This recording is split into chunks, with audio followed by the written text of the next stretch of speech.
একটি ছেলে হঠাৎ করেই একটি বুনো মহিষে পরিণত হয়ে যায়, কিন্তু ভয় পাওয়ার বদলে সেখানে উপস্থিত সবাই হেসে ওঠে। তারপর দুটি মেয়ের হাতে ডানা গজিয়ে ওঠে আর তারা কালো কাকের মতো উড়ে যায়। এটা কোনো সাধারণ স্কুল ছিল না। এই স্কুলে প্রত্যেকেরই কোনো না কোনো প্রাণীতে রূপ নেওয়ার ক্ষমতা ছিল। কেউ নেকড়ের মতো শক্তিশালী প্রাণীতে বদলে যেত, আবার কেউ খরগোশ বা হরিণে। এমনকি তাদের শিক্ষকও একটি বিশাল বাজ পাখিতে পরিণত হতে পারতেন। এমন সময় স্কুলে আসে এক নতুন ছেলে। সবাই খুব কৌতূহলী হয়ে ওঠে, দেখার জন্য সে কোন প্রাণীতে বদলাবে।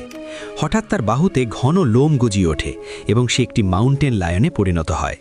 এটা দেখে সবাই হতবাক হয়ে যায়।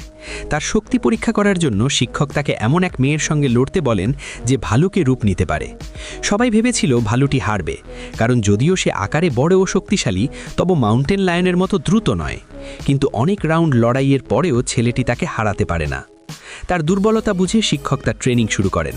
প্রতিদিন ছেলেটি জঙ্গলে যেত এবং মাউন্টেন লায়নের রূপ নিয়ে শিক্ষকের সঙ্গে পুরো জঙ্গলের সীমানা পর্যন্ত দৌড়াত। সেই সীমানার ওপারেই ছিল মানুষের বসতি, যেখানে যাওয়া কঠোরভাবে নিষিদ্ধ ছিল। যদি মানুষ তাদের দেখে ফেলত, তবে তারা শিকার হয়ে যেতে পারত।